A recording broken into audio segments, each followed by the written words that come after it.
নিজেদের বিবেককে বলিও দোস্ত, নিজেদেরকে একবার প্রশ্ন করো, কিভাবে এইভাবে লম্বা গত 6 মাস, গত 9 মাস, বছরের পর বছর একদিনও ফজরের নামাজের সেজদা দাও না? তুমি মুসলমান না? তুমি কি আল্লাহকে চেনো না? তোমার মা মুসলমান না? তোমার বাবা মুসলমান না? তোমারে আল্লাহ বানায় নাই? তোমার নাক চোখ আল্লাহ লাগায় নাই? তুমি কার ইচ্ছায় ঘুমাও বাপ? বলেন, তুমি কার ইচ্ছায় জেগে ওঠো? তোমার মুখের হাসি আল্লাহর দান, তোমার চোখের পানি আল্লাহর দান, তোমার রাতের ঘুম আল্লাহর দান, তোমার সকালের জেগে ওঠা আল্লাহর দান। এই হাত যখন ঘুমাইছো তখন তার নাড়তে পারো নাই, এমনিই পড়েছিল। আবার চোখ মেলার সাথে সাথে পুরা বডির স্প্রিং আবার সচল করে দিছে আল্লাহ। আল্লাহ যদি মাওলা সচল না করতেন দুনিয়ার কেউ পারত না। যদি আল্লাহ রাত ভোর না বানায় পৃথিবীর কেউ ভোর বানাতে পারবে না। আল্লাহ কোরআনে বলছে, যদি দিনকে আমি আল্লাহ অন্ধকার না বানাই কেউ আর রাত আনতে পারবে না। যদি অন্ধকারকে আমি আল্লাহ আলোকিত না বানাই তাইলে কেউ আর আলো আনতে পারবে না। মান ইলাহুন গায়রুল্লাহ ইয়াতিকুম বিদিয়াইন। কেমনে বললে বুঝবেন আপনারা? আসলে আমরা বুঝি না, বুঝি না বাপ, মাঝে মাঝে বুঝি না, মাঝে মাঝে মনে হয় শুধু নিজেই কাঁদি, নিজেই কাঁদি, এছাড়া আর কি করার আছে? চোখের পানি ছাড়া আর কি করার আছে? আপনারা এইখানেও যারা বসছেন, এই যত মাসন মাশাআল্লাহ কি সুন্দর করে বসছেন। কেমন সুন্দর হবে যদি জান্নাতে এরকম একত্রে বসা যায়। কল্পনা করেন, ভাবেন না একবার, যদি জান্নাতে একবার বসা যায় এমন কেমন মজা হবে। কিন্তু সেজদা বিহীন জান্নাতে কেমনে যাবে? বন্দিগি বিহীন এই কপাল যদি সেজদা না থাকে কিভাবে যাবে? আল্লাহকে নারাজ করে জান্নাতে কেমনে যাবেন বাবা? কেমনে? দুনিয়া দুনিয়া ভোগ করতেছেন, দুনিয়াই ভোগ করছেন। খুব বেশি কি ভোগ করছেন বলেন? এমন কোন দিন গেছে যেদিন পেরেশানি নাই? কথা বলেন না ভাইয়া, কোন দিন গেছে? এমন একটা দিন গেছে নি পেরেশানি নাই? পেরেশানি ছাড়া কোন দিনটা গেছে? সিএনজির একজন ড্রাইভার তাকায় থাকে তীর্থের কাকের মতো, কখন একজন কাস্টমার আসবে। তার কলিজার ভিতরে অস্থিরতা, একজন কাস্টমার। একজন দোকানদার তাকায় থাকে একজন কাস্টমারের দিকে। এই তো দুনিয়া, সারাক্ষণ পেরেশানি। কখন জমবে কয়টা টাকা, কখন জমবে কয়টা খাবার, এই না? রব্বুল আলামিন বলেন, আমি আল্লাহ তাআলা যদি শান্তি তুলে নেই, আমি যদি রিজিক তুলে নেই, আমি যদি দুনিয়া থেকে তোমাদেরকে দুর্ভিক্ষ দিয়ে দেই, আমি যদি অভাব দিয়ে দেই, আমি যদি দারিদ্রতা দিয়ে দেই, কে আছে তোমাদের এই অভাব আর দারিদ্রতা দূর করবে? কথা বলেন না। যে হসপিটালে মানুষ সুস্থ হয় ওই হসপিটালে মানুষ মারা যায়। যে ডাক্তারের প্রেসক্রিপশনে মানুষ সুস্থ হয় ওই ডাক্তারের প্রেসক্রিপশনে ওষুধ খায় মানুষ মারা যায়। ওষুধ খাইতে খাইতে মানুষ সুস্থ হয়, ওষুধ খাইতে খাইতে মানুষ মারাও তো যায়। বোঝা গেল ওষুধের হাতে তো কিছুই নাই, হসপিটালের হাতে তো কিছুই নাই, ডাক্তারের হাতে তো কিছুই নাই। যা তা একমাত্র কায়নাতের মালিক আল্লাহ তাআলার হাতে। তাকে কেন নারাজ করছেন? কেমনে বললে বুঝবেন? যদি বলেন হাত ধরে বলি, তা আসেন হাত ধরে বলি। যদি বলেন বুকে জড়াইয়া বলি, যুবক আসো বুকে জড়াইয়া ধরি, তোমাকে ধরেই কাঁদি। চলো। চেহারা সুরতের কি হালাত! যতজন বসছেন সবাই এশার নামাজ পড়েন না, আমি জানি, আমার আন্দাজ আছে। চেহারা দেখলেই বোঝা যায় বাপ।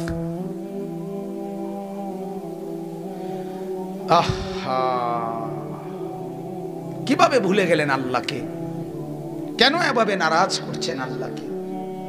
মুসলমান, এত ব্যস্ততার ভিতরে দুনিয়ার সব কাজ করা যায়, তো নামাজও তো পড়া যায়, এটা তো কঠিন কিচ্ছু না।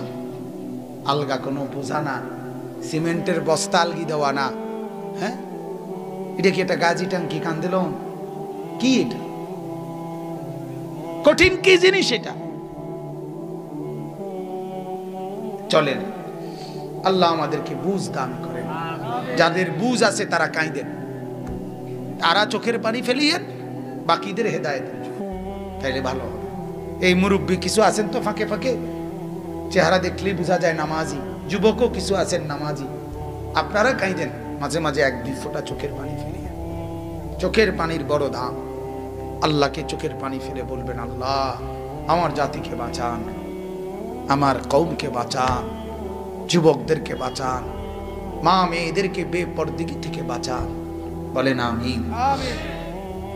তো আল্লাহ তাআলা এই মূসা আলাইহিস সালাম ওই লোকটাকে যখন মেরে ফেললো চড়ের আঘাতে, তখন মূসা আলাইহিস সালাম মিশর ছেড়ে মাদায়েন পার্শ্ববর্তী একটা এলাকা অনেক দূর, ওইখানে তিনি চলে গেলেন যাতে ফেরাউনের বাহিনী ধরতে না পারে। সেখানে যাওয়ার পর লম্বা ঘটনা, সেখানে যাওয়ার পরে উনি এই যে লম্বা পথ সফর করছে, এত ক্লান্ত হয়েছে ওই এলাকায় গিয়া, একেবারে আর জান চলে না, শরীর চলে না।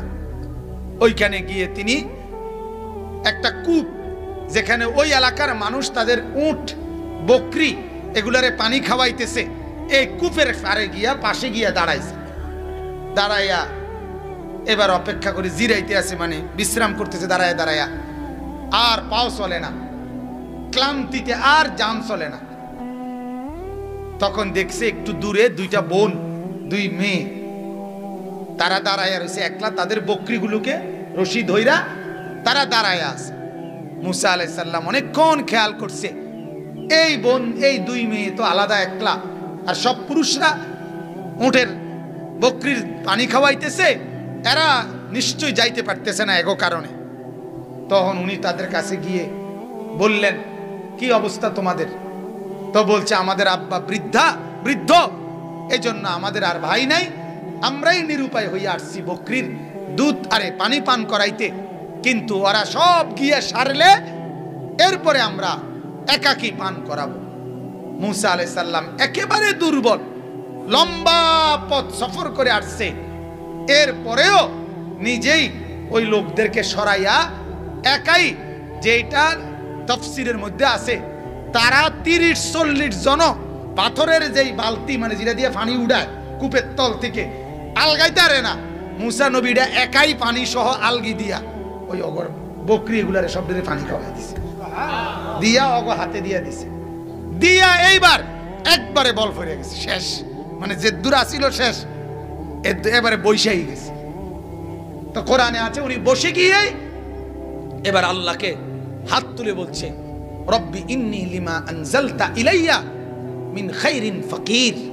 আল্লাহ, এই মুহূর্তে তুমি যাই আমার কাছে পাঠাও রিজিক হিসাবে, আমি এটার প্রতি বড় মুখাপেক্ষী, অর্থাৎ আমি আর চলতে পারতেছি না, আমার আর জান বাঁচবে না।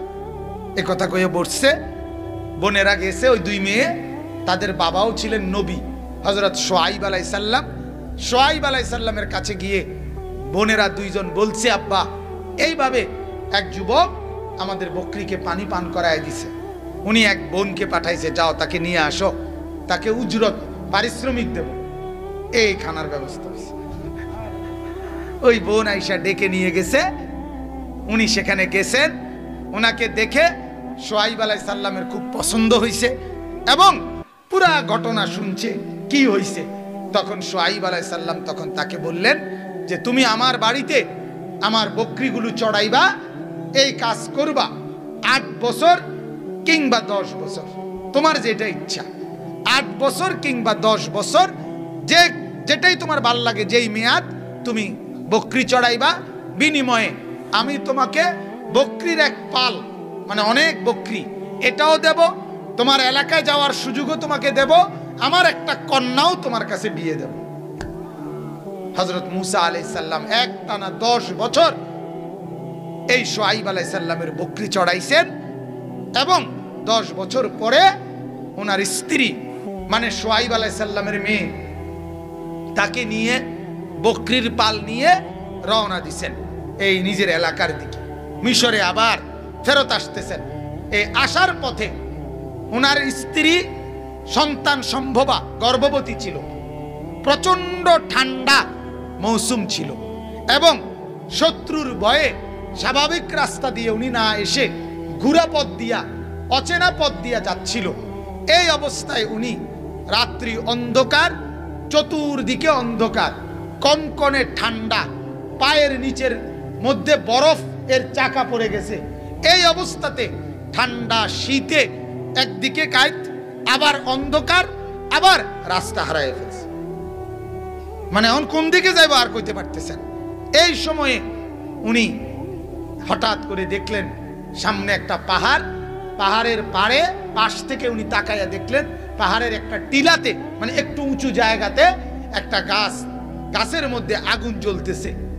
উনি সাথে সাথে ওনার বিবিকে বললেন যে তুমি এখানে অবস্থান করো, তোমরা এখানে দাঁড়াও। মানে এখানে তাফসীর আছে উনি ওনার সাথে কোনো খাদেম, দাসী বান্দি বা এরকম কেউ ছিল, আরো বকরিও তো আছে, কথা বুঝছেন কিনা? এগুলো নিয়ে বলছে তোমরা নিচে দাঁড়াও, আমি উপরে যাই, হয়তো সেখানে আমি তোমার জন্য একটু আগুন আনতে পারলে, আগুনের স্ফুলিঙ্গ মানে আগুনের কয়লা আর কি, এটা যদি আনি তাহলে আগুন পোহাইলে তোমার ঠান্ডাটা কি কমে যাবে। অথবা যেহেতু আগুন দেখা যায়, বোঝা যায় নিশ্চয় আগুন ফোয়াইন না কোনো মানুষও থাকতে পারে এখানে, নাহলে কি এর বেহুদা আগুন জ্বলেনি। ওইখানে আমি হেদায়েত মানে দিক নির্দেশনা, পথ পাবো, আমার রাস্তা জিগাইতে পারবো, ওইখানে যদি কোনো লোক বসা পাই। এই কথা বলে ওনাদেরকে নিচে রেখে এরপরে উনি উপরে উঠে গেলেন। ওইখানের পারে ওই গাছটার কাছে তিনি গেলেন, গিয়া দেখে আল্লাহর কুদরত। তাফসীরের মধ্যে আছে গাছটা এরকম যে পুরা গাছের মধ্যে আগুনের মতো ধাউ ধাউ করে জ্বলতেছে, কিন্তু মূলত এগুলো আগুন ছিল না, এগুলো ছিল রব্বুল আলামিনের নূর। সুবহানাল্লাহ। আর মুসা আলাইহিস সালাম অপেক্ষা করতেছে যে এই যে জয়লা, কোনো ফাতা যদি জয়লা পড়ে, কথা বুঝেন নাই, তাহলে তো এখান থেকে একটু কি পাবে, আগুন পাবে, এরকম কোনো ফাতা জয়রাও পড়ে না। এবার উনি আশপাশ থেকে আরো কিছু পাতা অন্যখান থেকে খুঁজা এবার একত্র করে এইটা আপনি আলগি দিছে, আর এই যে ওইখান থেকে যাতে কি ধরে, কথা বুঝছেন নি, এটাও আগুন এমনি আলগি দিছে গাছের পাতা বা ডাল, এটা তখন শুকনা ডাল। এবার আগুন উনার দিকে আগাই আসতে লাগছে, উনি এবার পিছনের দিকে একটু পিছনের দিকে চলে আসছে, কিন্তু আগুন লাগে না, মানে আগুনের কোনো ব্যবস্থাই করতে পারতেছে না, নিজে এমনও পড়ে না, কোনো ফাতাও সিরা পড়ে না, উনারটাও লাগে না। উনি এখন চিন্তা করতেছে কি করবো আমি, এখন পড়ারেতে বলে আসলাম, এখন কি করব, নিচে গিয়া বউরে কি কমু, ও তো কাঁপতেছে ঠান্ডা শীতে। যখন এই অবস্থায় টেনশনে দাঁড়াইয়া আছে, ঠিক এই টাইমে রব্বুল আলামিন হযরতে মুসা আলাইহিস সালামকে ডাক দিছে। কে? এবার আয়াতের তরজমা শুনেন তাহলে বুঝতে, বলে এরপরে বুঝবেন যে এই কিচ্ছা কোনের অর্থ কি, মানে যে হুজুর এই ঘটনা আমগরে শুনাইলেন কেন, কথা বুঝছেন? এটা বলতেছি এখানেই আছে, আপনি বুঝবেন কেন বলতেছি। আল্লাহ রাব্বুল আলামিন বলতেছেন, ওয়া হাল আতাকা হাদিসু মূসা, হে নবী আপনাকে শোনাচ্ছি, আপনার কাছে সেই খবর কি পৌঁছেছে? মূসা নবীর ঘটনা আল্লাহ নবীকে শুনাইতেছে, মূসা নবীর ঘটনা শুনাইতেছি। এবার কি, ইদ রাআ নারান, আল্লাহ তাআলা বলেন ওই পাহাড়ের চূড়ায় টিলার কাছে প্রচন্ড শীত আর কনকনে ঠান্ডার মধ্যে বিবি বকরি খাদেমা নিয়ে হযরতে মূসা যখন পেরেশান অবস্থায় আগুন দেখতে পেলেন, ইদ রাআ নারান, যখন তিনি দেখলেন আগুন। একটা কথা মনে রাখবেন, কোরআনুল কারীমের ঘটনা আছে, কোরআনে বহু নবীর ঘটনা আছে, বহু ইতিহাসের ঘটনা আছে কোরআনের মধ্যে, কিন্তু কোরআনুল কারীমের একটা মূলনীতি, এবং এটা আমাদের জীবনেরও মূলনীতি হলো কোরআন সুন্নাহর কোন ঘটনার মাকসাদ শুধু কিচ্ছা বলা, গল্প বলা, ঘটনা বলা, এইটা উদ্দেশ্য না, বরং ঘটনার যেই অংশে আমাদের জন্য কোনো শিক্ষা আছে উপদেশ আছে, ওইটাই শুধু পেশ করা, এটাই হলো কোরআনের মূল উদ্দেশ্য। কথা বুঝছেন? এটা আমরা একটা গুরুত্বপূর্ণ বিষয়। এই জন্য বহু ঘটনা এরম দাগ নম্বর, খতিয়ান নম্বর, একেবারে বাই সিরিয়াল এরম নাই, বরং যে যে জায়গা দিয়ে দরকার ঘটনার ওই জায়গাটুকু আল্লাহ তাআলা উল্লেখ করছে। কথা বুঝছেন? তো আল্লাহ তাআলা বলেন, ইদ রাআ নারান ফাকালা লিআহলিহি, এই যখন তিনি চূড়ার মধ্যে আগুন দেখলেন, তিনি তার বিবিকে বললেন, স্ত্রীকে বললেন পরিবারের, যে উমকুসু, তোমরা এনে একটু দাঁড়াও, অবস্থান করো, ইন্নী আনাস্তু নারা, আমি ওইখান থেকে আগুনের তালাশে যাচ্ছি, লাআল্লি আতিকুম মিনহা বিকাবাসিন, আমি যাইতেছি, চেষ্টা করমু ওইখান থেকে আগুনের স্ফুলিঙ্গ, কয়লা মানে জ্বলন্ত আগুনের টুকরা তোমাদের জন্য নিয়ে আসতে, যাতে করে তোমরা ঠান্ডার মধ্যে একটু কি পাও, কথা বলেন না, স্বস্তি পাও, তাপ পাও। আও আজিদু আলান নারি হুদান, অথবা আমি পাবো ওই আগুনের কাছে গেলে হেদায়েত। কি কি পাবো বলেন? উনি একটা শব্দ ব্যবহার করছে, আও আজিদু আলান নারি হুদান, আমি সেখানে হেদায়েত পাবো, মানে দুনিয়ার রাস্তা পাওয়া, এটাও একটা হেদায়েত, এটাও একটা পথ, আবার আখিরাতের পথ, এটাও একটা পথ। কথা বুঝছেন? এই যে কোরআনুল কারীমকে বলা হয় হুদাল্লিল মুত্তাকিন, মুত্তাকিদের জন্য কোরআন হেদায়েত। আল্লাহর কসম দোস্ত, এই কথাটা যদি শুধু বুঝেন, এই হেদায়েত মানে হইল শুধুমাত্র জান্নাত না, বরং আমার জীবনের একটা সুতা থেকে নিজের ঘর, পরিবার, বিবি, বাচ্চা, চাকরি, ব্যবসা, আয়, রোজগার, মাল, সম্পদ, কামাই, উপার্জন, যা করেন, বিশ্বাস করেন, একেবারে প্রতিটা নিঃশ্বাসও যদি কেউ কোরআন সুন্নাহর দিক নির্দেশনা মতে পালন করে, একমাত্র ওই ব্যক্তির সবকিছু সুন্দর হয়, পরিকল্পিত হয়, এবং দুনিয়াও সুন্দর হয়, আখিরাতও সুন্দর হয়। এটারে হেদায়েত। কোরআন কিন্তু শুধু জান্নাতে নেয় না, কোরআন দুনিয়াটাকেও সাজায় দেয়। কি সাজায় দেয় বলেন? হ্যাঁ, আজ পর্যন্ত আপনারা শুধু এতটুকুই বুঝেন, রাসূলুল্লাহ সাল্লাল্লাহু আলাইহি সাল্লামের সুন্নাত, এগুলো হলো হেদায়েত। সেটা যেরকম কোন মুসলমান যে নবীর সুন্নত ধরছে, তার আর কোনো অস্থিরতা নাই, যে ব্যাপারে যেই সুন্নত সেটা রাসূলের গ্রহণ করে নিছে, আর কোনো টেনশন নাই। কিন্তু এটারে যেই বাদ দিছে, তার আর টেনশনের কোনো শেষ নাই।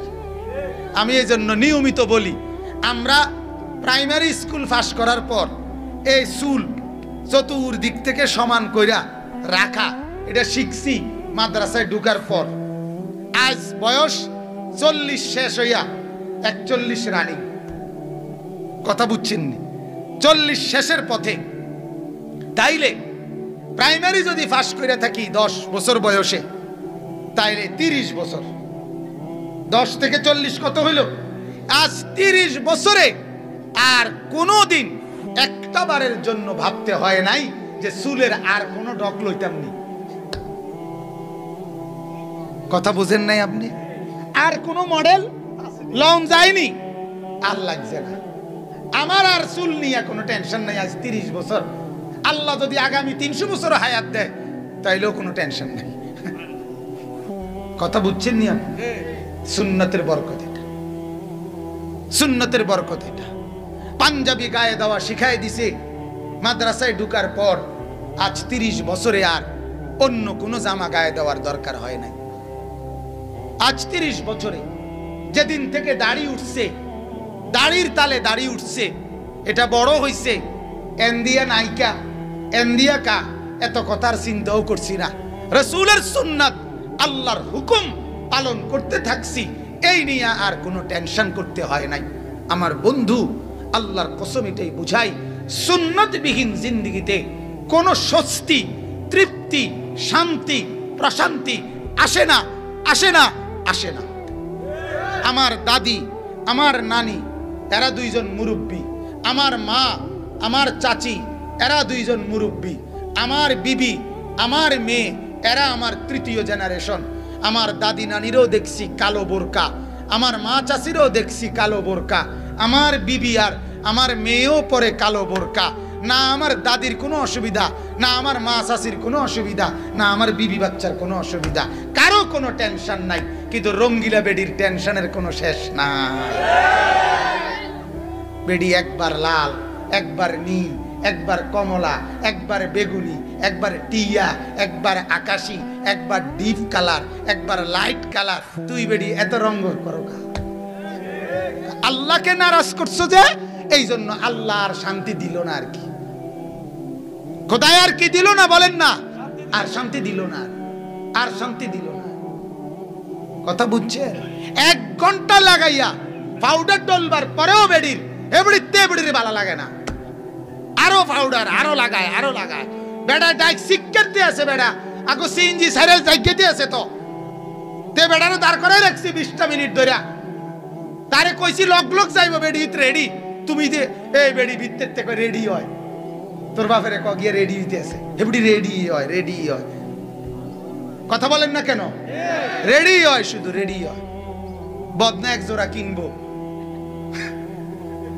জুতো 1 জোড়া কিনবো এবড়ি এই কোম্পানিগঞ্জ থেকে।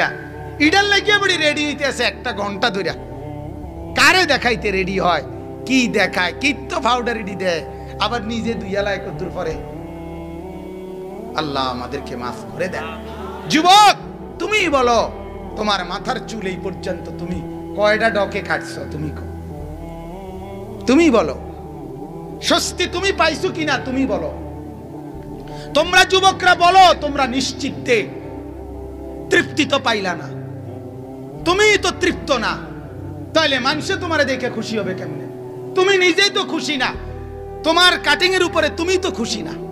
তুমি তো মাসে 6 মাসে 9 মাসে 3 মাসে 1.5 মাসে তুমি তো ডিজাইন বদলাও, প্যান্ট বদলাও, শার্ট বদলাও, চুল বদলাও, কাটিং বদলাও। আল্লাহকে ছেড়ে দিছো তো, রাসূলের সুন্নতকে ছেড়ে দিছো তো, আল্লাহর কসম শান্তি আল্লাহ তুলে দিছে। শান্তি আর পাইলা না। আর কি আল্লাহর কাছে ফিরে না আসলে, রাসূলের কাছে ফিরে না আসলে মৃত্যু পর্যন্ত শান্তি জুটবে না। আপনারাই শহরে বন্দরের হাসি, এগুলো ফরমালি। কোটিপতির হাসি ফরমালি। কথা বুঝছেন? আমারে সেদিন দোয়া চাইছে বেটা, বিশাল বড় শিল্পপতি, 7000 কর্মচারী ওনার, ঢাকা শহরের শিল্পপতি। 27 জন না 29 জন কুকার মানে বাবুর্চি রান্দে। দোয়া চাইছে, অন্যরা কইতেছে 2-3 জনে, বিশাল শিল্পপতি। ওনার লগের একজন আমার আলগা কাছে নাই, হুজুর কানে কানে কইছে, হুজুর 900 কোটি টাকার ঋণ।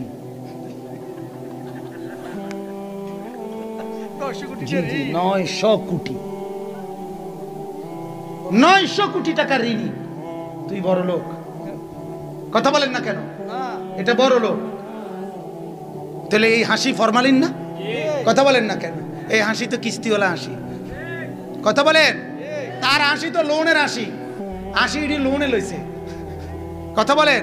লোন, সুদ, সুদ, হারাম হাসি, বৈধ হাসি না। অতএব পৃথিবীর কোন পাপী, আল্লাহর দোহাই বলে, পৃথিবীর কোন পাপী কোনোদিন কলিজার ভিতরে কোনোদিন তৃপ্তি অনুভব করে না। আপনি দেখেন, তার হৃদয়ে কোনো শান্তি আসে না, তার কলিজায় কোনোদিন শান্তি আসে না। আগুন জ্বালাইয়া, আগুন লাগাইয়া শান্তি পাওয়া যায় না। কথা বুঝছেন কিনা? মেসের কাঠির আগুনও যদি আঙ্গুলের অগ্রভাগে নখের মধ্যে লাগে, পুরা শরীরটাই তখন ব্যথায় কাতরায়। ঠিক কিনা বলে? এবার আর সুখ থাকে না।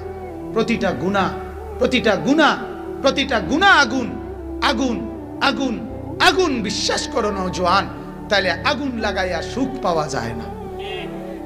আল্লাহকে নারাজ করে, মোবাইলে ছবি দেখে, উলঙ্গ নারী দেখে, আল্লাহকে সেজদা না করে ব্যবসায়ীরা সুখ তোমরা পাবা না। অটো ড্রাইভার সুখ পাবি না বললাম। সিএনজি ড্রাইভার বেনামাজি হয়ে সুখ পাবি না। মুদি দোকানদার বেনামাজি হয়ে সুখ পাবি না। আনিসুর রহমান বললাম, আমি বললাম, সুখ তোর কপালে জুটবে না। আল্লাহকে নারাজ করে সুখ মিলে না। সুখ মিলে না।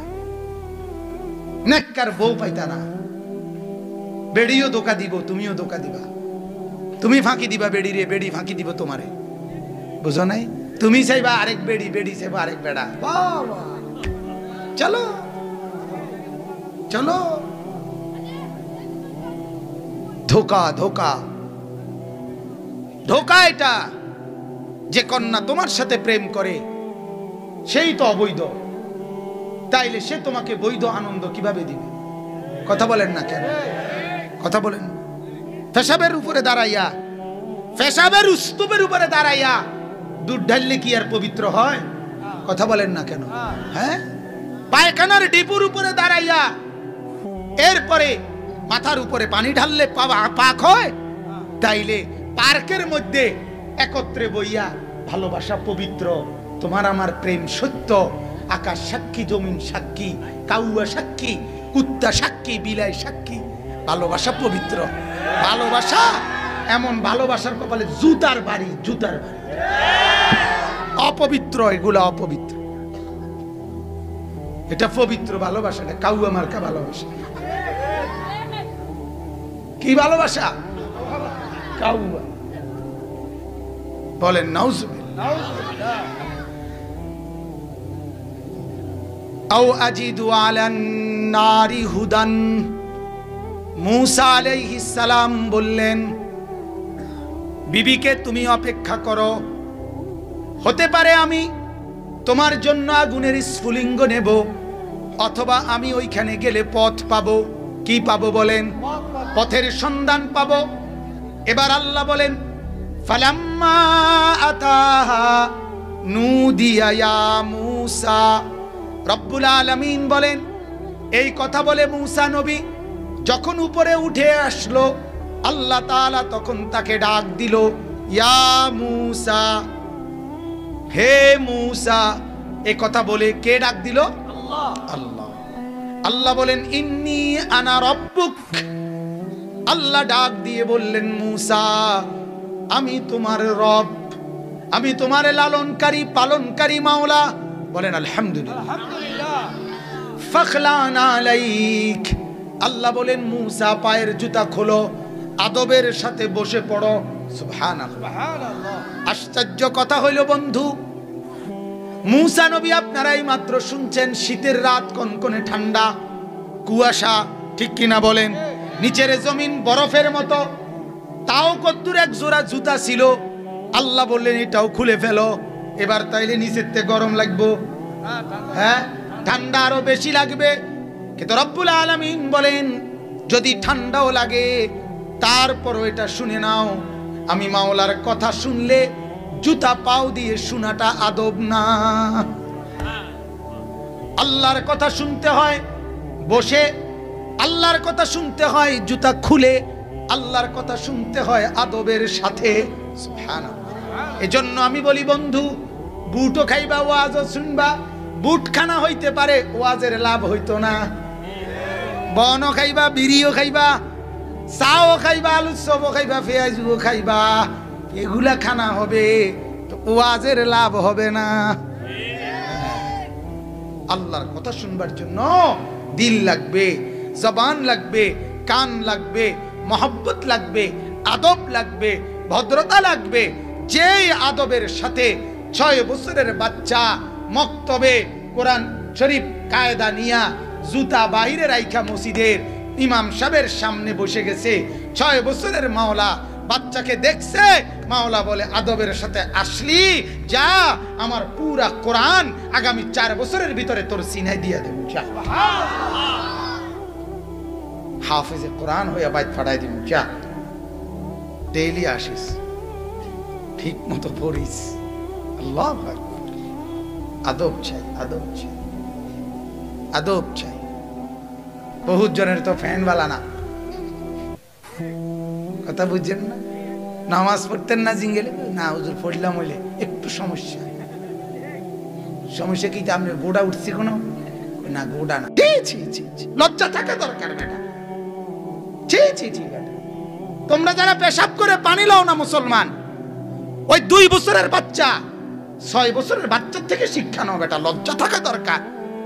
ওই বাচ্চার মাও তো 2 বছরের বাচ্চা, মুদ্দা দিলে ওই হাফ প্যান্ট আর ফিন্দায় না, খুললালায় নতুন পবিত্র হাফ প্যান্ট, ধোয়া হাফ প্যান্ট তারে ফিন্দায়, ঠিক কিনা বলেন না? আর তুমি এই মুত লইয়া, এই লুঙ্গিটা লইয়া, ফ্যানিটা লইয়া আরো কেমনে? হ্যাঁ, নির্লজ্জ। আত্মমর্যাদা কাকে বল? আত্মসম্ভ্রম তো থাকা চাই, আত্মসম্মান তো থাকা চাই। আল্লাহ মাফ করে দেন।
কোরআনুল কারীমের 20 নম্বর সূরা, 114টি সূরার মধ্যে 20 নম্বর সূরা, আর 30 পারার মধ্যে 16 নম্বর পারা। এই 30-16 নম্বর পারার 20 নম্বর সূরা, সূরায়ে তাহা সূরাটির নাম। কন্ত কি কইছি সবাই বলেন? যারা জীবনও কোরআন হাদিসের কথা শুনেনও না, পড়েনও না, বা কথা মুখ দিয়ে কওনো না, তারাও কইবেন। বলেন ইনশাআল্লাহ। প্রত্যেকে বলবেন, বলেন ইনশাআল্লাহ। ফায়দা হবে, উপকার হবে। আমি তো সাধারণ মানুষ, আমরা আর এডি কইয়া কিরমু না, আমনে কইয়া অনেক লাভ হইব। সাধারণ থেকে অসাধারণ হয়ে যাবেন, বেদামি থেকে দামি হয়ে যাবেন ইনশাআল্লাহ। কোরআন মানুষকে দামি বানায়। ইন্নাল্লাহা ইয়ারফাউ বিহাদাল কিতাবি আকওয়ামান। আল্লাহর নবী বলছে, নিশ্চয়ই আল্লাহ তাআলা এই কোরআন দ্বারা বহু মানুষকে দামি বানাইছে। ওয়ায়াদাউ বিহি আখারিন, আবার বহু লোককে নিকৃষ্ট বানাইছে। আবু জেহেল আর আবু বকর, একজন দামি, একজন নিকৃষ্ট। মূল আচরণটা কি? কোরআনের সাথে একজন গ্রহণ করছে, একজন বর্জন করছে, ঠিক কি না বলেন? যিনি গ্রহণ করছে তিনি দামি, যিনি বর্জন করছে তিনি কি হয়ে গেছে? ঘৃণিত। আজ কোনো কাফের নামও আবু জেহেল নাই। পৃথিবীর ইউরোপের কোনো কাফের, তারাও তো আবু জেহেল নাম রাখে না, তারাও তো আবু লাহাব নাম রাখে না। তাহলে তারা রাখতে সমস্যা কি? আমি তো এটা প্রায়ই বলি, গোটা পৃথিবীর কোনো কাফের বেঈমান একটা কুত্তার নামও রাখে না। ফেরাউন ইউরোপে কিন্তু কুকুরের নাম রাখে, বহির্বিশ্বে উন্নত বিশ্বে কুত্তা ফালে। ঘরের মধ্যে ভদ্রলোকরা কুকুরের জন্য মা বাবারে, আপন মা আপন বাপকে সময় দেয় না। বৃদ্ধ আশ্রমে সরকারি গুদাম ঘরের মতো ওইখানে দিয়ে আসে, ওইখানেই সরকারি আশ্রয়ে লালিত পালিত হয় বয়স হয়ে গেলে মা বাপ। কিন্তু কুত্তারে কমপক্ষে 2-2.5 ঘন্টা লাগাইয়া মহিলারা পুরুষরা আপনার গোসল করায়, এবং স্প্রে, ফেস ওয়াশ, হ্যাঁ বডি যা মানে কি বডি লোশন, পাউডার, সুনু, ফেয়ার অ্যান্ড লাভলি ডলে, আডা ময়দা হ যা পারে এগুলা ডলে। তাইলে এই কুকুরের নাম রাখে তারা, মানে কুকুরকে নাম ধরে ডাক দেয়, টম, জেরি, এরকম আপনার বিভিন্ন নাম আছে কুত্তার। তাহলে কুকুরের নামে যেহেতু তোমরা রাখো, একটা কুত্তার নাম রাখো না ফেরাউন। একটা কুকুরের নামও নাই, নমরুদ। কি পরিমাণ মালউন, অভিশপ্ত, কি পরিমাণ বদনসিব। আজ হাজার হাজার বছর ধরে ঘৃণিতই রয়েছে। কোরআনে আছে ইবলিস আল্লাহকে বলছিল, ইবলিস শয়তান আল্লাহকে বলছিল, আল্লাহ তুমি তো আমাকে বিতাড়িত করে দিলা, আমি চলে যাচ্ছি, তবে আমি তোমার কাছে একটা অনুমতি চাই, আনজিরনি ইলা ইয়াউমি ইউবআসুন, আল্লাহ আমাকে কিয়ামত পর্যন্ত হায়াত দেন। আল্লাহ বলছে ইন্নাকা মিনাল মুনজারিন, যা দিলাম, তুই দীর্ঘজীবী হও। তুমি কি হও? কথা বলেন না, দীর্ঘজীবী হও, কোনো অসুবিধা নেই, তুমি কিয়ামত পর্যন্ত হায়াত নাও। তবে এটা মনে রাখো, তুমি ইন্নাকা মিনাস সাগিরিন, কিয়ামত পর্যন্ত যদি হায়াত পাও তবুও তুমি নিকৃষ্ট, ছোট, ঘৃণিত এটাই থাকবা। তুমি আর বাইজিদ বুস্তামি হইতে না, তুমি ঘৃণিতই থাকবা। নাউজুবিল্লাহ। এজন্য দুনিয়া তামামটা ভোগ করলেও, সবটা দুনিয়া, ইবলিস পৃথিবীর কোন কোন জায়গায় যাইতে পারে না, কথা কও না? হ্যাঁ, পৃথিবীর সব 800 কোটি মানুষ আমরা চিনি না, হেতে চিনে। কি ডাকাইতের ডাকাত কেউ তে চিনে না, তে 800 কোটি মানুষের চিনে, তারার বাপেরও চেনে, তারার দাদারেও চেনেতে, তারার 14 গোষ্ঠীতে চেনে সে। হ্যাঁ, 14 গোষ্ঠী, বড় আব্বা লইয়েই তো 14 গোষ্ঠীকে চেনে সে ইবলিস।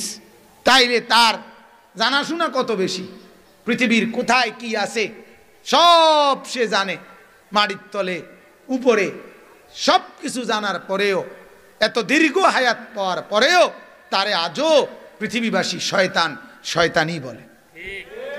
কাফের বেঈমানরাও তাকে এই পর্যন্ত কোনো পদক দেয় নাই, এই পর্যন্ত কোনো সম্মাননা, এরকম কোনো পুরস্কার উনি এখনো পায় নাই, আগামী তো পাবে না, জুতার ফিডা ছাড়া, জারুর ফিডা ছাড়া তার কপালে আর কিছু। জারুর ফিডাও না, জারুর ফিডা তো নরমাল ফিডা, এর থেকে নিকৃষ্ট। আল্লাহ বলছে লামান তাবিআকা মিনহুম লাআমলাআন্না জাহান্নামা মিনকুম আজমাইন। আল্লাহ বলছে ইবলিস মনে রাখিস, কিয়ামত পর্যন্ত যত লোক তোকে অনুসরণ করবে, আমি আল্লাহ বলে দিলাম, তোকে এবং তোর অনুসারীদেরকে একত্রে আমি আল্লাহ জাহান্নাম পূর্ণ করব। তোর অনুসারীদেরকে নিয়ে তখন তুই জাহান্নামে থাকবি, ঈমানওয়ালারা নবীজির সাথে থাকবে, আর বেঈমান সব তুই জাহান্নামী, তুই নাফরমানের সাথে একসাথে থাকবে। বলেন নাউজুবিল্লাহ। অতএব বাবা মুসলমান ভাই, এই যারা বসছেন কলিজার ফিকির নিয়ে বসেন, দিলের মধ্যে একটু অনুভূতি নিয়ে বসেন। আপনি আমার এই বসার নেসবতেই বোঝা যায় আমরা মুসলমান, ঠিক কিনা বলেন? এজন্যই তো বলছি, ঠিক কিনা বলেন? অতএব মুসলমান হিসাবে আমার শুরু থেকে শেষ পর্যন্ত পরিচয়ের হালাত কি, আমার জিন্দিগিটা কেমন, আমি আসলে মুসলমান হিসাবে কি, আমার করণীয় কি, আমরা করছিটা কি, এটা জানা উচিত, আমাদের দেখা দরকার। আল্লাহ আমাদেরকে বুঝার তৌফিক দেন। তো যাই হোক, সূরাটার নাম কি বলেন? তাহা। তাহা এই সূরা 20 নম্বর সূরা। এই সূরার একটা বিশেষ বৈশিষ্ট্য হলো, এই সূরাটা এই মাত্র একটু আগে যার নাম বললাম, সাইয়্যিদুনা ওমর রাদিয়াল্লাহু তাআলা আনহু, মানে হযরত ওমর ইবনে খাত্তাব রাদিয়াল্লাহু তাআলা আনহু, আল্লাহর নবী সাল্লাল্লাহু আলাইহি ওয়াসাল্লামের দ্বিতীয় খলিফা যিনি, এবং সাহাবীদের মধ্যে শ্রেষ্ঠ সাহাবীদের মধ্যে দ্বিতীয় জন, ঠিক না? 1 নম্বর জন কে বলেন? আবু বকর। আপনার বাড়ির তো আবু বকর বলেন কেন?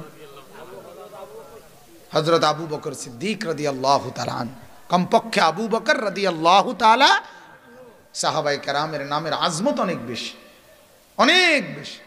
আল্লাহর নবী সাল্লাল্লাহু আলাইহি সাল্লাম বলেন, একজন সাহাবী অর্ধ মুদ, মুদ মানে আরব দেশের একটা পরিমাপ, এটা 2.25 কেজি, 2.25 কেজির মতো, 2.25 কেজি আটা বা গম যদি কোনো সাহাবী আল্লাহর রাস্তায় দান করে থাকে, আর তোমরা যদি পরবর্তী কেউ আইসা উহুদ পাহাড়টা পুরা স্বর্ণ স্তূপ আল্লাহর রাস্তায় দান করো, তাহলে সাহাবীর ওই 2.25 কেজির আটা বা গমের দানের সমপরিমাণ মর্যাদাও তোমরা পাইবা না।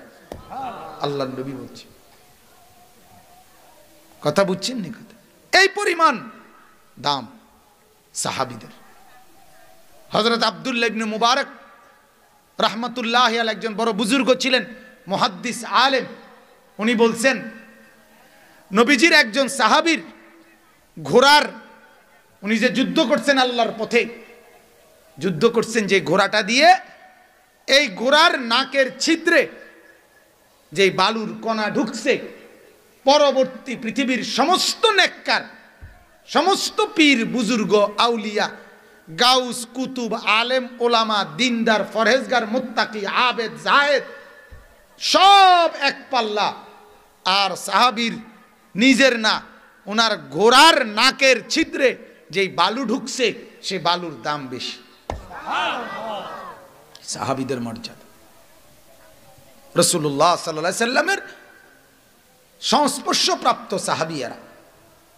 তো বলতেছিলাম, সাইয়্যিদুনা ওমর রাদিয়াল্লাহু তাআলা আনহু, তিনি এই সূরাটা, সূরা তাহা, উনি যেদিন আল্লাহর নবীকে হত্যা করতে রওনা দিছিলেন, পথে উনি শুনছেন নুআইম নামে একজন মুসলমান সাহাবী, উনি ওনাকে বলছে, তুমি যে মুহাম্মদকে হত্যা করতে যাচ্ছ, তোমার বোন আর বোন জামাই তারাই তো মুসলমান হয়ে গেছে। তখন ওমর বলছে, আরে কি কও, ঘর ঠিক করে আগে তাহলে ঘরে ফিরতে লই, আর পরে যাওয়াই বইব, বাড়ি ঠিক না করে আর বাইরে যাবো কিতাম। তো যিনি যেই আসছে, আল্লাহর নবী সাল্লাল্লাহু আলাইহি সাল্লামের কালেমা পড়ে মুসলমান হয়ে গেছে ওনারা, ওমরের বোন আর বোন জামাই। তো এই ওনাদেরকে যখন অনেক নির্যাতন করছে, মারছে, এই ওনার বোনের নাম ছিল ফাতেমা, বোন জামাইয়ের নাম হলো সাঈদ ইবনে জায়েদ। বেহেশতের সুসংবাদ প্রাপ্ত আশারায়ে মুবাশশারা, এই 10 জন সাহাবী আছে যাদেরকে আল্লাহর নবী একত্রে বেহেশতের সুসংবাদ দিছিলেন, এর মধ্যে হযরতে ওমরের এই বোন জামাই একজন, এই যিনি শুরুতে যাকে ইসলাম গ্রহণ করার কারণে ওমর খুব মারছিল। তো হযরতে ওমর রাদিয়াল্লাহু তাআলা এই বোন আর বোন জামাইকে চূড়ান্তভাবে যখন মারতেছিল, তখন মারতে মারতে ওনার বোনের কপাল থেকে যখন রক্ত ঝরে পড়ছে, কিতাবে আছে তখন ওনার বোন এই সময় গিয়া রক্ত হাতে নিয়া হযরত ওমরকে বলছে, ফাতেমা ওনার বোনের নাম, যে ওমর, এই রক্ত সেই রক্ত যে মা তোকে জন্ম দিছে, সেই মা আমাকেও জন্ম দিছে, তো এক রক্ত আমরা 2 ভাই বোনের, তুই কেমনে এক মায়ের সন্তান হইয়া আমার রক্ত ঝরাইতে পারলি? কিতাবে আছে, এইটা বলাতে ওমর মাথা নোয়ায় ফেলছে। অর্থাৎ আর বাকি আঘাত কি করে নাই, করে না। অর্থাৎ তুই কি করলি? আমি কি তোর এক মায়ের বোন না? আমি কি তোর রক্তের বোন না? তুই কেমনে রক্ত ঝরাইলি? হযরত ওমর রাদিয়াল্লাহু তাআলা আনহু তখন থেমে গেছে, মানে রাগ হজম করে ফেলেছে। তখন উনি বলছেন, আমি যখন ঘরের দুয়ারে আসছি তখন শুনতেছিলাম তোরা দুইজন কি যেন পড়তেছিলি, হেডি কি পড়ছ ক শোনা। এই তখন বোন দেখেন, ইসলামের দাওয়াত এটাকেই বলে। রক্তাক্ত অবস্থাতেও ইসলামের দাওয়াতের নিয়ম হলো নিজের জান দিয়ে হলেও একজন মানুষ যদি কালেমাওয়ালা হয় সেটা কামনা করা। দুনিয়ার থেকে তো চলে যাবই আমি, কিন্তু যাওয়ার টাইমেও যেন আমার আচরণ দ্বারা একজন মানুষ কালেমাওয়ালা হয়। আমরা কিতাবে পড়ছি, হায়াতুস সাহাবা কিতাবে, নবীজির এক সাহাবী এক সর্দারের কাছে ইসলামের দাওয়াত পেশ করছে, হারাম ইবনে মিলহান রাদিয়াল্লাহু তাআলা আনহু। তখন ওই সর্দারের ভাতিজা সাথে সাথে তরবারি বের করে অনেক লোক তাদের কওমের কাফের তাদের সামনে একটা কোপ দিয়া ওনার গর্দান মধ্যে কোপ দিছে এই সাহাবীর। ওই সাহাবীর সাথে সাথে শহীদ অবস্থা, মানে শহীদ হয়ে যাচ্ছে, মরে যাবে এক্ষুনি, প্রাণ চলে যাচ্ছে। এই কায়ত হইয়া পড়তে পড়তে উনি একটা কথা বলছে শুধু, ফুস্তু ওয়া রব্বিল কাবা, কাবার রবের কসম আমি কামিয়াব হয়ে গেলাম। ফুস্তু ফুস্তু, আমি সফল হয়ে গেলাম। অর্থাৎ তুই মনে করিস না আমি ব্যর্থ, মরে গেছি দেখা, না, আমার এই মৃত্যু শাহাদাত। আমার বেঁচে থাকা যেমন দামি ছিল, আমার এই জান দেওয়াও এখন আমার জান্নাত। সুবহানাল্লাহ। আর জান্নাত পাওয়া মানে তো আমি কামিয়াব। কামিয়াব কিনা বলেন না? আল্লাহ কোরআনে বলছে, ফামান যুহজিহা আনিন নার ওয়া উদখিলাল জান্নাহ ফাকাদ ফাজা। আল্লাহ বলে, যাকে জাহান্নাম থেকে মুক্তি দেওয়া হলো আর জান্নাতে প্রবেশ করানো হলো, ফাকাদ ফাজা, সে কামিয়াব হয়ে গেল, সফল হয়ে গেল। তাহলে এই সাহাবী সফল কিনা বলেন? কিতাবে আছে। শুধু এই কথা শুই না, তখন ওই জায়গায় দাঁড়ানো 200 কাফের কালেমা পড়ে মুসলমান হয়ে গেছে। তারা বলছে, হায় মৃত্যু পথযাত্রী, মৃত্যুর মুখে মিথ্যা বলে না। মানুষ মৃত্যুর মুখে কি বলে না? স্বাভাবিকভাবে মিথ্যা বলে না। কাজে এই লোকটা যেহেতু মৃত্যুর মুখে বলছে, সে তার মৃত্যুটাকে সে আরো গ্রহণ করে নিছে সাদরে, সে বলতেছে কামিয়াব, তাহলে বোঝা গেল এই ধর্ম সত্য। এজন্য ওনারা কালেমা পড়ে মুসলমান হয়ে গেছে। তো এই বোন যে তার মাথা ফাটায় ফেলছে, ভাই রক্ত ঝরছে, এবার বোন সেই রক্ত মুছে বলতেছে, শুনবা তাইলে ভাই আমরা কি পড়তেছিলাম? তাইলে তুমি পবিত্র হইতে হবে। পবিত্র করাইয়া নিছে, পাক করাইয়া নিছে উনাকে, হযরত ওমরকে পবিত্র করাইয়া এরপরে এই একটা সূরা থেকে তেলাওয়াত করে শুনাইছে। এই শুনানোর পরে কোরআনুল কারীমের যেই সূরাটা শুনে একটু শুই নেই, হযরত ওমর দাঁড়াইয়া বলছে, বোন আর লাগবে না, আমি বুঝে ফেলছি। কি বুঝছো? বলছে চলো বুঝামু তোমার, আইও তোমরা দুজন চলো। বলছে কোথায় যাবা? বলছে ওই মুহাম্মদের কাছে চলো। তো ফাতেমা বলতেছে, ভাই মুহাম্মদের কাছে কেন যাবা? বলছে হ্যাঁ বোন, আর ভাববো না, চিন্তা করো না, এবার গর্দান নেব না, নিজের গর্দান দেব, জান নেব না, জান দিয়েই দেব, নিজেকেই দিয়ে দেব, চলো। এরপরে হযরত ওমর আল্লাহ রসুলের কাছে গিয়ে কালেমা পড়ে মুসলমান হয়ে গেছে। তো এই যে সূরাটা পড়ে শুনাইছিল, যেই সূরাটা শুনে ওমর কালেমা পড়ে মুসলমান হয়েছে, এটা এই সূরাটা। কোন সূরা? কোন সূরা? তো এই সূরা, এই সূরা শুনে হযরত ওমর রাদিয়াল্লাহু তাআলা আনহু কালেমা পড়ে মুসলমান হয়েছে। বলেন আলহামদুলিল্লাহ। এবার আমি যে আয়াতগুলো পড়ছি, এই সূরার 9 নম্বর আয়াত থেকে 16 নম্বর আয়াত পর্যন্ত, 9, 10, 11, 12, 13, 14, 15, 16, 18, 8টা আয়াত। এই 8টি আয়াত আমি তেলাওয়াত করছি। এবারে অল্প কথায় এই 8 আয়াতের তর্জমা শুনাইতে চাই, আল্লাহ তৌফিক দান করেন। মূলত এই 8টা আয়াত হযরত মূসা আলাইহিস সালামের ঘটনা। কার ঘটনা? একজন নবী ছিলেন, আল্লাহ পাকের উলুল আজম, মানে আল্লাহ তাআলার নবী এবং রসুলের সংখ্যা 1.25 লাখ, 1,24,000 অথবা 2,24,000 অথবা তার চাইতে বেশিও হইতে পারে, তার চাইতে কমও হইতে পারে। প্রথম জন আদম, আখিরি জন মুহাম্মদুর রাসূলুল্লাহ সাল্লাল্লাহু আলাইহি ওয়াসাল্লাম। এর মাঝখান দিয়ে এবারে 24,000 হোক, 25,000 হোক, আর কম হোক, বেশ হোক, এটা আমাদের কোনো সমস্যা নাই। প্রকৃত একেবারে গুণ্যা সংখ্যা কোনো কিতাবের মধ্যে এরকম নাম লিস্টি সহ নাই, যার কারণে পূর্ববর্তী ঐতিহাসিকগণ বর্ণনা করছেন। তবে এটাই বিশ্বাস আমাদের, আদম শুরু, নবী পাক সাল্লাল্লাহু আলাইহি সাল্লাম শেষ নবী, এর মাঝখানে যত নবী সকলকে আমরা নিশ্চিন্তে মানি। ঠিক কি না বলেন? আমাদের নবীর পরে নতুন কোন দাবিদারকে আর মানি না। ঠিক কি না বলেন? নতুন করে কেউ যদি কয় আমি নবী, তোর কলে ফিসে দিয়ে ফিডি, তুই নবী হনের দরকার নাই। আমাদের নোয়াখালীর একজন বড় বুজুর্গ আলেম ছিলেন আল্লামা হযরত মাওলানা মুস্তাফা আল হুসাইনি রাহমাতুল্লাহি আলাইহি, মারা গেছেন এবার কিছুদিন আগে। অনেক বড় আল্লাহওয়ালা আলেম ছিলেন, বয়ান করতেন।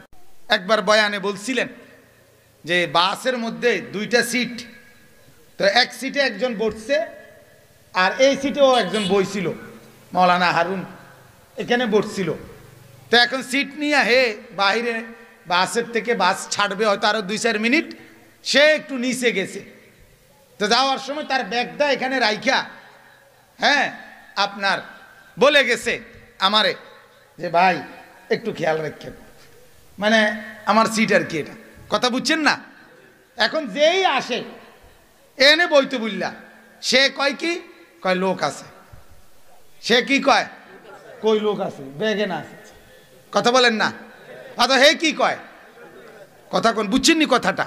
মানে সেটা কয় না, অথবা রাখছে কি ব্যাগ, কয় কি কি আছে, লোক আছে। আমাদের নবী সাল্লাল্লাহু আলাইহি ওয়াসাল্লাম ইন্তেকালের পূর্ব মুহূর্তে উম্মতের কাছে বলে গেছে, তারাকতু ফীকুম আমরাইন লান তাদিল্লু মা তামাসসাকতুম বিহিমা কিতাবাল্লাহ ওয়া সুন্নতি। আমার উম্মত, আমি চলে যাচ্ছি আমার মাওলার কাছে, তবে আমার জায়গা, আমার সিটে আমি খালি রেখে যাচ্ছি না, আমি 2টা জিনিস রেখে যাচ্ছি। যতদিন এই 2টা জিনিস ধরে রাখবা তোমরা পথভ্রষ্ট হবা না। একটার নাম কোরআন, আরেকটার নাম আমার সুন্নাত। এই 2টা আমার সিটে রেখে গেলাম, এবার আমি যাচ্ছি। এখন তোমাদের দায়িত্ব, কিয়ামত পর্যন্তই এই নবুয়তের সিটে কেউ নতুন করে আইয়া বইতে চাইলেই কোরআন সুন্নাত এখানে আছেই, তুমি কইবা লোক আছে, তুমি কইবা কি আছে, আমরার নবী আছে, আমনের মতো বাদাইমা আইনের দরকার নেই, যাবে না কথা। তুই মাড়ির তলে গিয়ে নবী দাবি করবে, সারেনতে বেটা, তুই কই থেকে আইসো, কোথাকার কাদিয়ানি, তুই আসছো গোলাম মাহমুদ কাদিয়ানি, তুই আইসো নবী দাবি করতে, যাবে না। হ্যাঁ, বুঝেন না কথা? আমরা কি আছে, আমরা নবী আছে, আমরা নবী কি কোরআনের পৃষ্ঠায় পৃষ্ঠায় আমাদের নবীর সাক্ষ্য এখানে আছে, আছে কি না বলেন? হাদিসের কিতাবে পুরাটাই আমাদের নবীর বর্ণনা, আমাদের ইমানদারদের চেহারা, আমাদের জিন্দেগির বন্দিগি, আমাদের ইবাদত আমল, আমাদের মসজিদ মাদ্রাসা, সব কিছুর মধ্যে আমাদের নবীর নমুনা আছে। কাজে আমরা নতুন নবী লাগবে কেন আমাদের? ঠিক কি না বলেন? এজন্য এই 1,24,000 নবী বা 2,24,000 নবীদের মধ্যে কিংবা কম বেশি কয়েকজন নবী, বিশেষ কিছু নবী ছিলেন, রসুল ছিলেন, যাদেরকে উলুল আজম নবী বলে, এটা আরবি শব্দ। ফাসবির কামা সাবারা উলুল আজমি মিনার রসুল।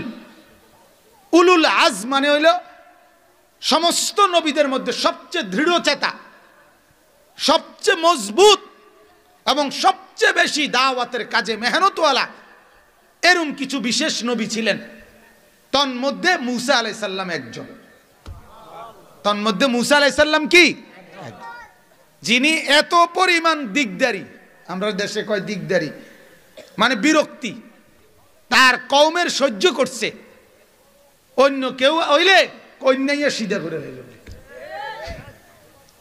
এত ঝামেলা উনি সহ্য করছে। ওনার কওম বনি ইসরাইলের মতো বেজাইল্লা আর কেউ ছিল।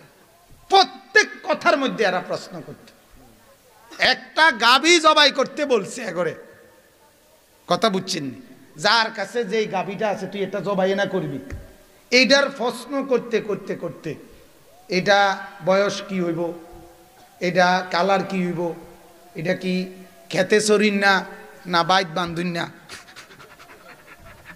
কথা বুঝছেন, মানে এটা কি আলসইন না না এমনে এমনে বান্ধিয়ে তুইছে, এটা দিয়ে কি নিজে দুধ খাওয়াই না না বাজারে দুধ বেচুন না, বহু কিসিমের কথা কইতে কইতে কইতে শেষ পর্যন্ত একটা জিগায় তো একটা বিধান আসে, একটা জিজ্ঞায় তো একটা হুকুম আসে আল্লাহর পক্ষ থেকে। এরকম করতে করতে শেষ পর্যন্ত তার আর পুরা এলাকায় আর এরম গাবি আর একটাও খুঁজা পাই।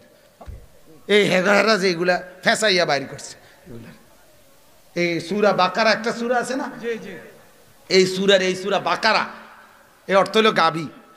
এই গাবি এটা এই বনি ইসরাইলের গাবির ঘটনা। মানে আমি শুধু অল্প কথা কইলাম আর কি, ওইখানে বললে মজার ঘটনা আছে।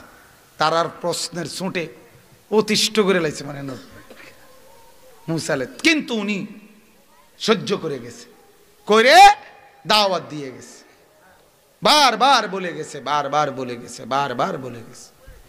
তাদেরকে বলছে এই এলাকায় তোমরা মাথা নোয়াইয়া ডুববা সবাই। তারা মাথা না নোয়াইয়া দুই পাও আগে ভিতরে দিয়া এমনি পিছের দিকে ঢুকছে। এই বনি, হ্যাঁ এত শক্ত, এত ঝামেলাওয়ালা ছিল। তারাই নিজে বলছে আমগরে আসমান থেকে খানা ডেইলি নামবে, আমরা খামু, তাহলে আমরা ইবাদত করবো। ঠিক আছে, মূসা আলাইহিস সালাম আসমান থেকে মান্না সালওয়া নামে খানা নামায় দিছে, খায়, এরপরে ইবাদত করবে।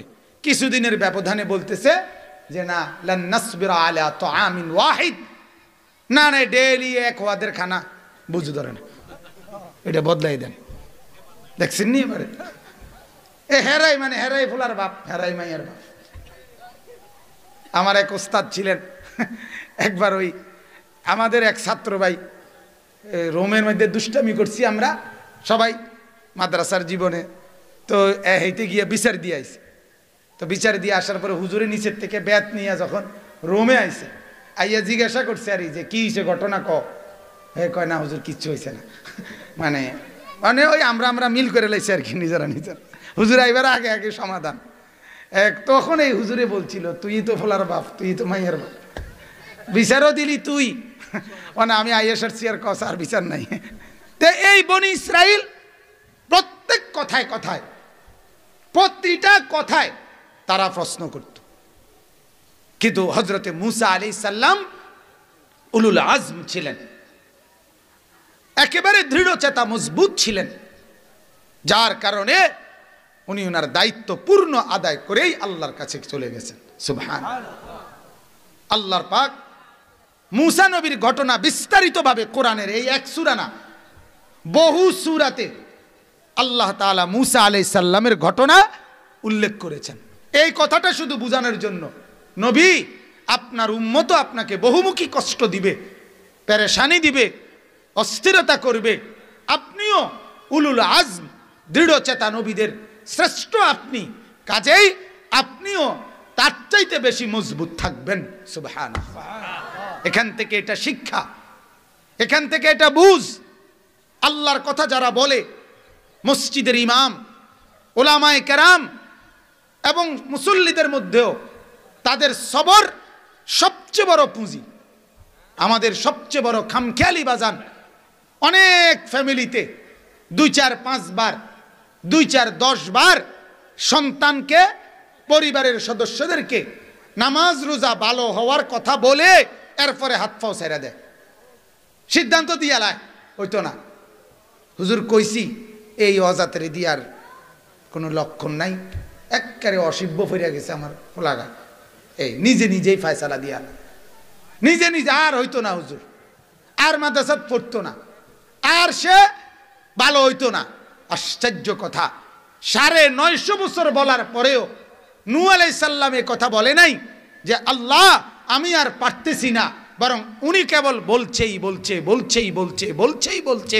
যেদিন আল্লাহ বলছে 950 বছর, দোস্ত খামখেয়ালি কথা না, একদিন 2 দিন না, 950 বছর।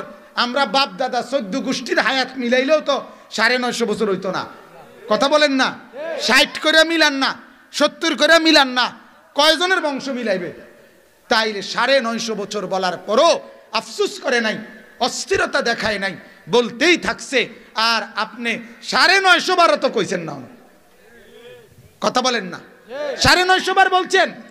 তাইলে এই জন্য আমি ওনার কাছে, আপনার কাছে আমার অনুরোধ, আল্লাহর ঘর মসজিদ দিয়ে চেষ্টা করতে হবে, নিজে আগে দোয়া করতে হবে আল্লাহর কাছে যে আল্লাহ তোমার ঘর দিয়েছি, এবার তুমি তোমার বান্দাদেরকে মসজিদের দিকে ঝুঁকায় দাও। এই দিলের মধ্যে যদি এই চাহাত, আগ্রহ, এই প্রেরণা, এই দোয়া আল্লাহর কাছে করতে থাকে, রব্বুল আলামিন ইমানদারের দিল আল্লাহ ঝুঁকায় দেবে ইনশাআল্লাহ। বলেন ইনশাআল্লাহ। তাইলে আমি বলতেছি এই কথা যে আল্লাহ পাক নবী সাল্লাল্লাহু আলাইহি সাল্লামকেও এই কথা শিক্ষা দিয়েছেন। এই জন্য কোরআনে মুসা আলাইহিস সালামের ঘটনা খুব বিস্তারিত উল্লেখ করছে আল্লাহ কয়েকবার, বিভিন্ন খান দিয়ে, এখানেও একবার বলছে। এখানে আল্লাহ তাআলা কি বলছেন, আমি মূলত একটা কথা বলার জন্য মূলত এই ঘটনাটা পড়ছি আর কি। আমি অর্থগুলো বলবো শুধু আপনাদেরকে বোঝানোর জন্য, মানে এই 8টি আয়াতের বক্তব্যটা বোঝানোর জন্য একটা ছোট্ট কথা আগে বলি, তাইলে আপনারা অর্থ বুঝতে খুব সুবিধা হবে। হযরতে মুসা আলাইহিস সালাম আল্লাহ পাকের একজন নবী, ঠিক কি না বলেন? এবং উঁচা দরজার নবী, উলুল আজম নবী, যারা খুব দৃঢ়, মানে ওনার কওমের 100 রকমের পেরেশানিতেও যারা কি হাল ছাড়ে নাই। কথা বুঝছেন কি না? বলতেই থাকছে, মেহনত করতেই থাকছে। তো মুসা আলাইহিস সালাম সর্বপ্রথম যখন প্রাপ্তবয়স্ক হয়েছে, সংক্ষেপ একদম অল্প কথায় বলি, তখন আপনারাও অনেকে শুনছেন, বাজারের মধ্যে মুসা আলাইহিস সালামের বংশের নাম ছিল বনি ইসরাইল, আর ফেরাউনের বংশের নাম ছিল কিবতি। কিবতি বংশ, কিবতি, এই 2 বংশের 2 লোক ঝগড়া লাগছে। কিবতি লোকটা ফেরাউনের অন্যায়ভাবে মুসা আলাইহিস সালামের কওমের লোকটাকে অন্যায়ভাবে মারতেছিল, মারাত্মক। মুসা নবী বাধা দিছেন, লোকটা শুনে নাই, মুসা আলাইহিস সালাম একটা থাপ্পড় দিছেন, হেইতে রে ফাকাদা আলাইহি দিছে থাপ্পড়। হয়তো সরে যাওয়ার লাগিয়া থাপ্পড় তো এর আগেও কত মানুষে দিছে, এরপরও দিতে আছে, কিন্তু এই থাপ্পড়, এটা এইসা থাপ্পড়, এক থাপ্পড়ে সে মারাই গেছে, হেইতে নাই। কি থাপ্পড়টা দিছে, কথা বুঝছে? আমি প্রায় বলি, আমার মাঝে মাঝে কথা মনে হয়, এশার নামাজ, ফজরের নামাজ, এই নামাজগুলো না পড়ে পড়ে যারা বছরের পর বছর ঘুমায়, দিনের পর দিন ঘুমায় থাকে, ছেলেরা, যুবকেরা, মারা, পুরুষেরা, বাবারা, মুসলমান, যদি আল্লাহ তাআলা একজন ফেরেশতাকে একটাবারের জন্য বলতেন, ফেরেশতা এই নাফরমানকে শুধু একটা চটকনা দিয়ায়, তাইলে তার 14 গোষ্ঠীর জীবনে আর কোনোদিন সে নামাজ ছাড়ত না। কিন্তু মালিক বড় দয়াবান, মালিক বড় দয়াবান। 10 ঘন্টা লাগাতার ঘুমাবার পরেও আল্লাহ দেখতেছে আমার নাফরমান বান্দা ফজরের নামাজ পড়ে নাই, 7:30 বাজে চোখ মেলতে চাইছে, 8টার সময় সকাল চোখ মেলতে চাইতেছে। আল্লাহ তো দেখতেই আছে আমার নাফরমান, আমার ফজরের সেজদা করে নাই, তবুও মালিক কি পরিমাণ দয়াবান, এত বড় নাফরমানির পরেও আল্লাহ চোখটা মেলে দেয়। আল্লাহ বলছে ঠিক আছে বান্দা চোখ মেল, আবার দুনিয়ার সংসার করবি কর, ঠিক আছে, আবার দুনিয়া সাজা, আবার দুনিয়া সাজা, যা তোকে আমি আবারও সুযোগ দিলাম, আবারও সুযোগ দিলাম। এভাবে প্রতিদিন মাওলা সুযোগ দেয় আর অপেক্ষা করে। হাদিসের মধ্যে আছে প্রত্যেকটা নাফরমান যখন আল্লাহর নাফরমানি করে, বিশ্বাস করেন বাপ, এই জমিন খুদার কসম আল্লাহর কাছে অনুমতি চায়, আল্লাহ এই বেঈমানকে নিয়া আমি শুধুমাত্র একটা উল্টানি দেই, আপনার কাছে অনুমতি চাচ্ছি। আল্লাহ অয়জেরুম বিসনাত এই পাশ ও পাশ করে, আমিও আমার জমিনের তলদেশটা একটু নিচের দিকে উঠাই আর উপরটা নিচের দিকে নেই, মাটি এত আমার নিচের মাটি উপরে তুলি, উপরের মাটি নিচে তুলি, আমি শুধু একটা গড় দেবো আল্লাহ অরে নেয়া আপনি আমার একটু ইজাজত দেন।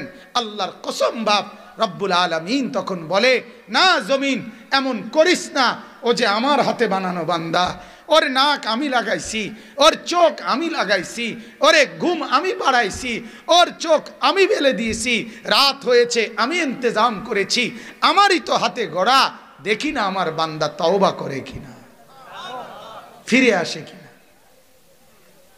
ফিরে আসে কিনা। ওয়া আনিবু ইলা রাব্বিকুম, আল্লাহ বলে তোমরা তোমাদের রবের কাছে ফিরে আসো বান্দা, আমি অপেক্ষায় আছি বান্দা, যেদিনে সুযোগ পাও আইসো, আসলে আমি মাফ করে দেব। এক নাফরমান সন্তান তার মা আর বাপ থেকে যদি আলাদা হয়ে যায়, 2 বছর 4 বছর পরে চোখের পানি ছেড়ে মা আর বাবার সামনে এসে যদি মাফ চায়, হাদিসের বক্তব্য দ্বারা বোঝা যায় ওই মা আর বাপ সন্তানের চোখের পানি দেখেও মাফ করতে যদ্দূর দেরি না করবে, খুদার কসম রব্বুল আলামিন তার নাফরমান বান্দার চোখের পানি দেখলে মা আর বাবারও কোটি দিন আগে, কোটি সময় আগে আল্লাহ মাফ করে দিবে। এমন যিনি তিনি আল্লাহ, এমন যিনি তিনি রহমান, এমন যিনি তিনি রহিম। অতএব আমার ভাইরা, এটা আপনারা বোঝা উচিত, আমরা এটা বোঝা উচিত। আমাদের জিন্দিগি এভাবেই রাত, এভাবেই দিন পার হয়ে যায়। যুবকরা তোমরা একটাবার